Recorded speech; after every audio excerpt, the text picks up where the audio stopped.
We keep talking about storage infrastructure like it exists in a vacuum, and you said something that was really important, which was you were looking at the limitations of certain applications and the special requirements that they exact upon the storage infrastructure. I look at mobile commerce. I look at the very big reality that you got, billions of handsets out there now. You got a bunch of millennials who think that they deserve everything right now, so they say, how can I be out of money? I still have checks, right? How can you still be that cynical? That's right. Well, I am. And they point to this thing and they add it to their shopping cart.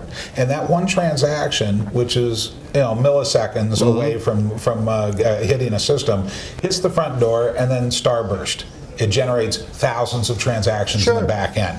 All of those transactions have data associated with it. Now we have a lot of data sprawl. We got data all over hell and half of Georgia. If it's all controlled within a database framework, that's one thing. And that's the difficult nut to crack because we've got a multi-headed hydra there that we're trying to fit simply into a virtual machine. It doesn't work that way.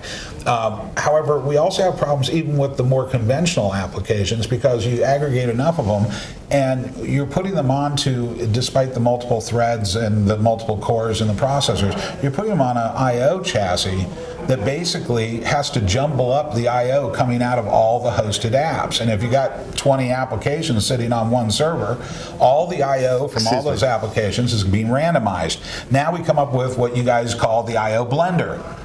Where we have created a nightmare scenario. We drive, whether it's flash or it's disk or whatever, we drive it to its knees because we now have the read-write head scattering all over the disk to find the pieces. Divide and conquer. Okay, talk. Divide and conquer. Okay, so the impact that SSDs have had on current apps is on read-intensive databases.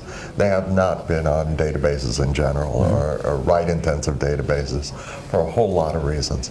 When you randomize data, you don't necessarily turn the system into a write-intensive system, but you make writes confuse and get in the way of reads and vice versa. The whole scheme becomes complicated, very complicated, and performance tends to be low. Even in applications where we don't anticipate this, I love VDI for this reason. Everyone thought VDI was going to be really easy. They walk into the game, they know what an average personal computer does in terms of IOs. Very few, right? So doing 100 of these or 1,000 of these in a box shouldn't be a problem, except you run directly into the randomization issue that you do. In our industry, we only have one trick. It's divide and conquer, right? So from our standpoint, this problem doesn't seem as large as when we first heard it, when we first began to run into it. It means something very, very straightforward, but it complicates the game for people who are trying to build hyper-converged platforms. What has to happen is that reads and writes have to be segregated from one another because they essentially have a different pattern and a different character. In order to segregate those from each other, very interesting thing has to happen from the standpoint of the individual high-performance servers. High-performance servers probably, to the extent that they incorporate flash, should bring the flash as close to the application as possible.